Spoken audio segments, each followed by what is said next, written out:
আসসালামু আলাইকুম ওয়া রাহমাতুল্লাহি ওয়া বারাকাতুহু।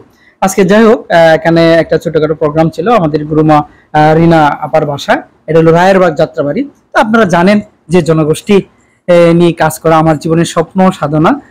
ঠিক বরাবর তাদের সাথেই ছিলাম এতক্ষণ এবং ইফতারও করেছি তাদের সাথে। আলহামদুলিল্লাহ খুব ভালো লেগেছে এবং সবাই ছিলাম আমরা। তো এই মুহূর্তে আমার বোনগুলো কিন্তু খুব সুন্দর গান জানে। সেটা অবশ্য কিছুদিন পরেই আপনাদের সম্মুখে আমি আবির্ভূত হব ইনশাল্লাহ। এই বোন যাদের যে ধরনের গুণাগুণ রয়েছে সেই গুণাগুণ এক একজনের প্রতিভা, সেই প্রতিভাগুলো আপনাদের সম্মুখে তুলে ধরার চেষ্টা করব আমার বাবা ইউটিউব চ্যানেল অথবা এসো সচেতন সোসাইটি যে আছে, যে সোসাইটি এই জনগোষ্ঠীর জন্য কাজ করছে এবং রোগ সচেতনের কাজ করছে, সেখানে হয়তো তুলে ধরার চেষ্টা করব। আজকে আমরা একটা ভিডিওতে উপস্থাপন করছি আপনাদের সম্মুখে। আমাদের নীলা আপা এবং আমাদের বৃষ্টি আপা গান গাইবে, আর সেই সাথে আমরা আরো কয়েকজন আছি, আমাদের গুরুমা রিনা আপা যে আছেন, সে তার সাথে অনামিকা আছেন, তরু আছেন, তারাও থাকবে। তো ইনশাল্লাহ আমরা গানটা আসুন শুনি।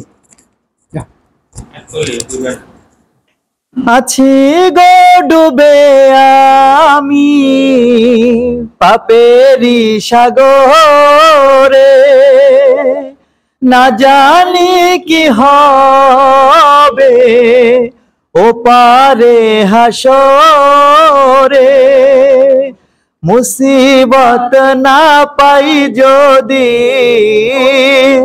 মুসিবত না পাই যদি করুণা তোমার, কবরে হাসরে কি হবে আমার, কবর হাসরে কি হবে আমার।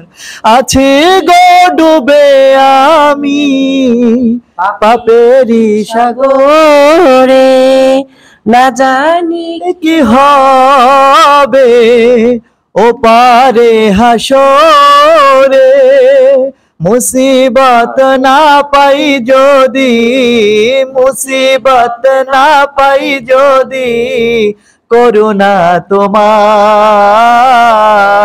ও পারে হাসরে কি হবে আমার।